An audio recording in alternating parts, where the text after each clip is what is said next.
नमस्कार, news plus देख रहे हैं आप। मैं हूं आपके साथ मैं विरल। रुक करते हैं अब तक की बड़ी खबरों की ओर।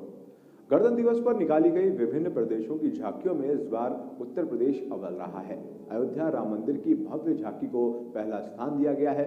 अयोध्या उत्तर प्रदेश की सांस्कृतिक विरासत थीम पर आयोजित इस झांकी को पहला पुरस्कार मिला है।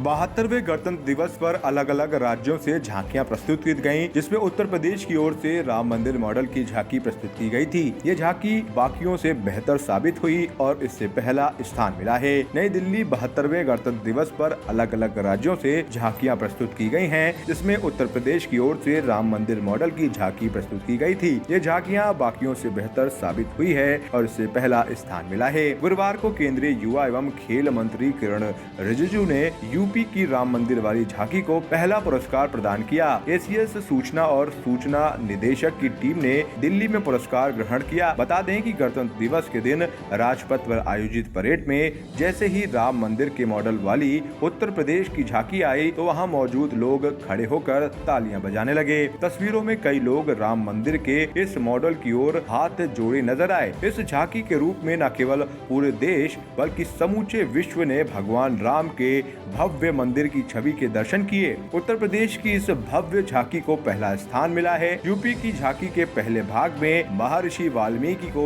रामायण की रचना करते दिखाया गया है, जबकि मध्य भाग में राम मंदिर का मॉडल रखा गया था। पहली बार राजपथ पर अयोध्या में बनने वाले राम मंदिर और दीपोत्सव की झलक वाली झांकी निकाली गई है। राम मंदिर झांकी को पहला स्थान मिलने पर उत्तर प्रदेश के सूचना निदेशक पर्यटन विभाग को बधाई दी है। उन्होंने ट्वीट कर लिखा है, इस वर्ष के गणतंत्र दिवस पे उत्तर प्रदेश की भव्य झांकी को प्रथम स्थान पाने का गौरव प्राप्त सारी टीम को दिल से बधाई। गीतकार वीरेंद्र सिंह को विशेष आभार। Bureau report, news plus. आर्थिक संकट झेल रहे नगर निगम की परेशानियां नए साल में बढ़ने वाली हैं। ये संकेत ताजा रिपोर्ट से सामने आ रही है। इसके मुताबिक चालू वित्तीय वर्ष में आमदनी वित्तीय वर्ष की तुलना में दिसंबर तक करीबन 10 करोड़ रुपए कम हो गई है। 2020 में जहां कोरोना और लॉकडाउन की वजह से लगभग सभी जगह आर्थिक संकट मंडराया रहा, वहीं लखनऊ नगर निगम भी इससे अछूता नहीं रहा। दरअसल नगर निगम में आर्थिक संकट लगातार मंडराता रहता है। ऐसे में लॉकडाउन और कोरोना काल के दौरान ये संकट ज्यादा बढ़ गया और इससे नगर निगम की कमाई में लगभग 10 करोड़ की कमी आ गई है। ताजा रिपोर्ट के मुताबिक चालू वित्तीय वर्ष लखनऊ नगर निगम की आमदनी बीते वर्ष की तुलना में दिसंबर तक करीब 10 करोड़ रुपए कम हो गई है। अपर नगर आयुक्त अमित कुमार का कहना है कि आने वाले समय में हम इसको कवर कर लेंगे। उन्होंने बताया है कि हम लोगों ने पिछले वित्तीय वर्ष जब हमारे यहाँ पर ओटीएस की व्यवस्था थी, उसकी तुलना में दिसंबर तक की वसूली में 2 करोड़ से ज्यादा की है। हालांकि कोरोना की वजह से हमारे कई रेवेन्यू प्रभावित हुए हैं। लॉकडाउन के समय के बाद ऐसे कुछ पार्किंग के ठेके उठ नहीं पाए हैं और जो उठे हैं उन्हें कुछ रियायतें भी देनी पड़ी हैं। भविष्य में हम लोग इसको कवर कर लेंगे। जहाँ तक मेरा अनुमान है कि हम लोगों ने पिछले वित्तीय वर्ष के जब हमारे यहाँ पर ओटीएस की व्यवस्था थी, उसके तुलना में दिसंबर तक की हमारी जो वसूली है वो 2 करोड़ रुपए से ज़्यादा गृह कर के मामले में हुई है। साथ ही साथ हमारी जो नई परिसंपत्तियाँ सृजित हुई हैं और जो जिस तरीके से नगरायुक्त महोदय के निर्देशन में इनकी लगातार समीक्षा की गई है, तो टैक्स हमारा जो गृह कर का है इसके बढ़ने की पूरी उम्मीद है। जहाँ तक हमारे कुछ अन्य रेवेन्यू थे जो कि कोरोना की वजह से बिल्कुल विपरीत रूप से प्रभावित हुए हैं, जैसे पार्किंग है, तो पार्किंग लगभग 6 महीने तक ना किए जा पाने की स्थिति में उस पर विचार करते हुए कुछ पार्किंग के ठेके तो उठ नहीं पाए। दूसरे जहाँ पर उठे भी थे उनको जो है छूट इत्यादि देनी पड़ गई, क्योंकि उनके यहाँ पर लगातार गाड़ियाँ खड़ी नहीं हुई थी। और साथ ही साथ जो शासन से भी हमें प्राप्त होने वाली धनराशि थी उसमें भी कहीं ना कहीं से कटौतियाँ हुई हैं, जिसकी वजह से टोटल जो सकल आय है हमारी उसमें कमी आई है, जो कि लगभग 10 करोड़ के आसपास बताई जा रही है। तो हमें अपने खर्चों में भी घटोतरी करते हुए हम लोग इस चीज़ से निपटने का प्रयत्न करेंगे। साथ ही साथ हमारा पूरा का पूरा ध्यान रहेगा कि हम लोग अपने अन्य जो चाहे लाइसेंस का है या अभी शेष समय बचे हुए पार्किंग का है, लाइसेंस शुल्क का है, उस पर पूरा ध्यान केंद्रित करके हम अपने इनकम को बढ़ाएंगे। सर, क्या इससे विकास कार्यों पर भी असर पड़ने की उम्मीद जताई जा रही है? विकास कार्यों पर जहाँ तक बात है तो हमारे जो पूर्व के जब 2017-18 के वित्तीय वर्षों में जितना हम खर्च करते थे, आज उससे हम लोग लगभग 30-35% के आसपास में ज़्यादा खर्च कर रहे हैं।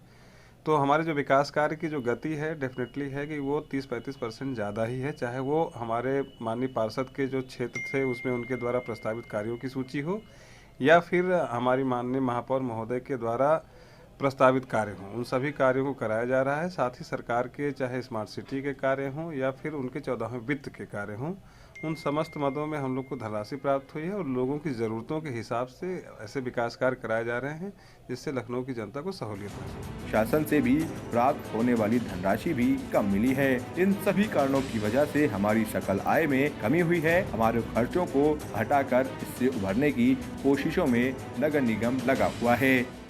आर्थिक संकट की मार झेल रहे लखनऊ नगर निगम की इस साल भी परेशानी कम नहीं होने वाली है, क्योंकि अगर ताज़ा आमदनी रिपोर्ट की बात करें तो इस आमदनी रिपोर्ट में लखनऊ नगर निगम की कमाई में लगभग 10 करोड़ की कमी आई है। अगर संबंधित अधिकारियों की बात माने तो संबंधित अधिकारियों का साफ तौर पर कहना है कि इस कमी से लखनऊ के विकास कार्यों में ज़रा भी असर नहीं पड़ेगा, लेकिन कोरोना और लॉकडाउन की वजह से ये कमी आई है, तो कहीं ना कहीं आने वाले दिनों में अब ये टारगेट है कि इस कमी को किसी भी तरीके से पूरी की जाए और लखनऊ नगर निगम जो विकास कार्यों के लिए अग्रसर है वो लगातार विकास कार्यों को करता रहे।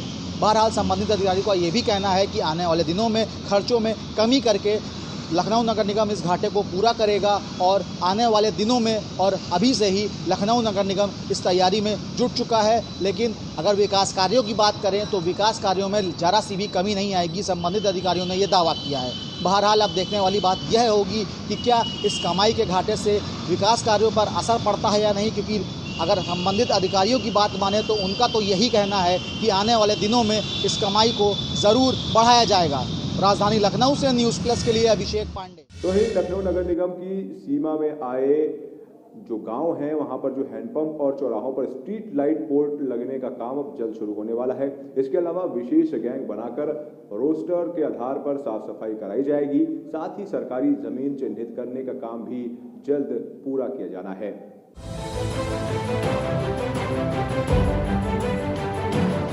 6 दिसंबर 2019 को जारी अध्यादेश के बाद लखनऊ नगर निगम के आसपास आने वाले लगभग 88 गांवों को नगर निगम में सम्मिलित किया जा चुका है। अब इन गांवों के विकास की रफ्तार बढ़ने की प्रक्रिया तेज कर दी गई है। नगर निगम की सीमा में आए 88 गांवों में हैंडपंप और चौराहों पर स्ट्रीट लाइट पोल लगाने का काम जल्द शुरू होगा। इसके अलावा विशेष गैंग बनाकर रोस्टर के आधार पर साफ सफाई कराई जाएगी। साथ ही सरकारी जमीन चिन्हित करने का काम भी जल्द पूरा किया जाना है। अपर नगर आयुक्त अमित कुमार के मुताबिक सभी 88 गांवों में जहां हैंडपंप लगाए जाने हैं उसे लेकर जल निगम को प्रस्ताव भेजने को कहा गया है। इसके लिए बजट की मांग शासन से की जाएगी। साथ ही जन सुविधाओं की कितनी जरूरत है उसकी रिपोर्ट भी जल्द तैयार करने के निर्देश भी संबंधित अधिकारियों को नगर आयुक्त की ओर से दिए गए हैं। स्तर की सरकार है, चाहे वो ग्रामीण पंचायतें हों या फिर नगर पंचायतें, नगर पालिका या नगर निगम हो, उनके द्वारा जो बेसिक मूलभूत सुविधाएं नागरिकों को उपलब्ध कराई जाती है, जिसमें साफ सफाई, मार्ग प्रकाश और जो सौंदर्यीकरण के कार्य होते हैं, इनको कराया जाता है। इसी के अंतर्गत 6 दिसंबर सन 2019 को जो अध्यादेश माननीय राज्यपाल जी के द्वारा जारी किया गया, उसके अंतर्गत 88 ऐसे गांव जो कि लखनऊ नगर निगम के इर्द गिर्द थे, उनको नगर निगम में सम्मिलित करने हेतु अनुमोदन दिया गया। तदुपरांत 30 सितंबर के बाद वहां की ग्राम पंचायतों के कार्यों की समाप्ति के बाद नगर निगम ने अपनी कार्रवाई को वहां पर तेज किया है, जिसके अंतर्गत यहाँ पर हमारी जो संपत्तियां हैं उनका सर्वेक्षण, साथ ही साथ ऐसे स्थान जहाँ पर की बसावट है उन जगहों पर बेसिक मूल सुविधाएं, चाहे वो साफ सफाई की हो या मार्ग प्रकाश, उसके बारे में लगातार एनालिसिस किया जा रहा है। साफ सफाई की कार्रवाई जो है हम लोग जो है इसको दौरा लगा कर करवाने का प्रयत्न कर रहे हैं। साथ ही साथ मार्ग प्रकाश की जहाँ जहाँ आवश्यकता होगी उसको धीरे धीरे कराने का प्रयत्न किया जाएगा। सर, इस काम के लिए आपके द्वारा टीमें भी बना दी गई हैं और रोस्टर भी बना दिया गया है। किस तरीके से रोस्टर वाइज काम किया जाएगा इस पर पूरा? हमारा जो नगर निगम है उसके अंतर्गत जितने भी विभाग हैं, चाहे संपत्ति विभाग हो, मार्ग प्रकाश विभाग हो, स्वास्थ्य विभाग हो, टैक्सेशन का जो हमारा विभाग है, साथ ही साथ हमारे सिविल वर्क का जो इंजीनियरिंग विभाग है, इन सभी लोगों को इसके बारे में लिस्ट दी गई है और एक टेंटेटिव इसका डिवाइडेशन, चूंकि भी इन जगहों पर हमारे नगर निकाय के जो चयनित सभासद प्रतिनिधि हैं वे उसका जो है प्रतिनिधित्व नहीं करते हैं, तो ऐसे में नगर निगम के नगर आयुक्त के द्वारा वहां पर विकास के कार्यों के अनुमोदन दिए जाने की कार्रवाई की जाएगी, चाहे वे सिविल के कार्य होंगे या फिर मार्ग प्रकाश के काम होंगे या सफाई के काम होंगे या टैक्सेशन के कार्य होंगे या उद्यान के कार्य होंगे। इन सबके बारे में जो संबंधित विभागाध्यक्ष हैं, चाहे हमारे तहसीलदार हों या चीफ इंजीनियर लाइट्स मैकेनिकल हों या सिविल वाले हों, इनको सबको बताया गया है कि इन जगहों का सर्वेक्षण करें और तदुपरांत अपना प्रस्ताव प्रस्तुत करें और नगर निगम की जो आर्थिक स्थिति है उसके अनुरूप वहाँ पर विकास के कार्य कराए जाने के प्रयत्न किए जाए। नए गांवों के उन भवनों का रिकॉर्ड गृह कर के लिए कंप्यूटर में जल्द फीड किया जाएगा जो उसके दायरे में आ रहे हैं। मुख्य अभियंता, सिविल और तहसीलदार संयुक्त रूप से 88 गांवों के लेखपालों से संपर्क कर सीमाओं का चिन्हांकन करेंगे। विस्तार के बाद नगर निगम सीमा के पिलर शहर में लगवाए जाएंगे। न्यूज़ प्लस के लिए लखनऊ से अभिषेक पांडे की रिपोर्ट। जनवरी का मौसम और सर्दी का कहर जारी है। पूरे उत्तर भारत में सर्दी अपना तांडव दिखा रही है। मौसम विभाग भी अभी और ये बता रहा है कि ठंड अभी और पड़ने की उम्मीद है। देखिए हमारी ये रिपोर्ट कि किस तरीके से कहर बरपा रही है उत्तर भारत में ठंड। पूरे उत्तर भारत में जनवरी के आखिरी दिनों में भी सर्दी का सितम कम नहीं हो रहा है, बल्कि मौसम विभाग की माने तो आने वाले दिनों में अभी और कड़कड़ाती ठंड पड़ने की उम्मीद है। उत्तरी इलाकों में अगले 2 से 3 दिन तक ठंड और बढ़ेगी। इसके साथ ही सर्द हवाएं भी लोगों को परेशान करेंगी। मौसम विभाग का कहना है कि पश्चिमी विक्षोभ के जम्मू से उत्तर पूर्वी की ओर बढ़ने से शुष्क उत्तर पश्चिमी पवनें जोर पकड़ने लगी हैं। अगले 2 से 3 दिन तक उत्तर भारत के मैदानी इलाकों और इससे लगे मध्य तथा पश्चिमी भारत के हिस्सों में इनका प्रभाव बना रहेगा। मौसम विभाग के अनुसार शुक्रवार तक तापमान में 4 डिग्री सेल्सियस गिरावट का अनुमान है। तो वहीं अगर शीत लहर की बात करें तो अगले 3 से 4 दिनों तक पंजाब, हरियाणा, चंडीगढ़, दिल्ली, राजस्थान, उत्तर प्रदेश, महाराष्ट्र और कच्छ में शीतलहर चलने का पूर्वानुमान है। इसके साथ ही 29 जनवरी तक पंजाब, हरियाणा, चंडीगढ़, उत्तर प्रदेश, राजस्थान, बिहार, हिमालयी क्षेत्रों और सिक्किम में घना कोहरा छाया रह सकता है। आपको बता दें कि 29 जनवरी के बाद से कोहरे में कुछ कमी आ सकती है। इस सप्ताह मध्य उत्तर प्रदेश के ब्लॉक एवं जिला स्तर पर आसमान के साफ रहने के साथ ही हवाओं की गति सामान्य तेज चलने एवं अगले 4 से 5 दिनों में ठंड, शीतलहर पड़ने एवं कोहरे का प्रकोप जारी रहने के आसार हैं।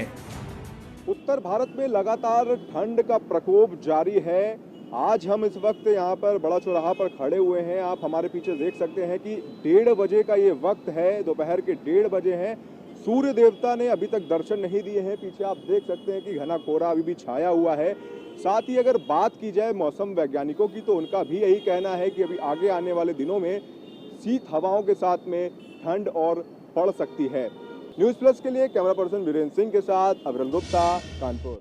माँ दुर्गा की कई रूप और हैं, जिसमें शक्तिपीठ भी माँ दुर्गा के हैं। आज हम आपको ले चलेंगे एक ऐसे शक्तिपीठ के दर्शन कराने जहां माँ सती के केश गिरे थे। माँ के इस मंदिर की अनेक मान्यताएं भी हैं।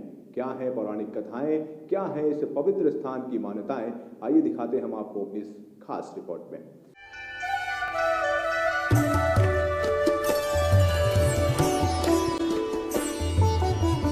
कात्यायनी देवी मंदिर भारत के राज्य उत्तर प्रदेश जिला मथुरा के भूतेश्वर में स्थित है। यह मंदिर माता कात्यायनी को समर्पित है एवं इस मंदिर का नाम प्राचीन सिद्धपीठ में आता है। यह माता के 51 शक्तिपीठों में से एक है। इस मंदिर में शक्ति को देवी कात्यायनी के रूप में पूजा जाता है और भैरव को भूतेश के रूप में पूजा जाता है। भगवान श्री कृष्ण की क्रीड़ा भूमि श्री धाम वृंदावन में भगवती देवी के केश गिरे थे। इसका प्रमाण का विवरण सभी शास्त्रों में मिलता है। आर्य शास्त्र, ब्रह्मवर्त पुराण एवं अध्याय स्रोत में इस स्थान का उल्लेख किया गया है। ब्रजे कात्यायनी परा अर्थात वृंदावन में स्थित शक्तिपीठ में ब्रह्म शक्ति महामाया श्री माता कात्यायनी के नाम से प्रसिद्ध है। देव ऋषि श्री वेद व्यास जी ने श्रीमद् भागवत के 10वें स्कंध के 22वें अध्याय में इनका उल्लेख किया है। पौराणिक कथाओं के अनुसार देवी सती ने उनके पिता दक्षेश्वर द्वारा किए यज्ञ कुंड में अपने प्राण त्याग दिए थे। तब भगवान शंकर देवी सती के मृत शरीर को लेकर पूरे ब्रह्मांड चक्कर लगा रहे थे। इसी दौरान भगवान विष्णु ने अपने सुदर्शन चक्र से सती के शरीर को 51 भागों में विभाजित कर दिया था, जिसमें से सती के केश इस स्थान पर गिरे थे। मंदिर में सभी त्योहार मनाए जाते हैं। विशेषकर दुर्गा पूजा व नवरात्र के त्योहारों पर विशेष पूजा का आयोजन किया जाता है। मंदिर का आध्यात्मिक वातावरण श्रद्धालुओं के दिल और दिमाग को शांति भी प्रदान करता है। Special desk news plus. फिलहाल फिलहाल अभी के लिए मेरे यानी अविरल के साथ इतना ही। बाकी खबरों को जानने के लिए आप देखते रहिए न्यूज़ प्लस। नमस्कार।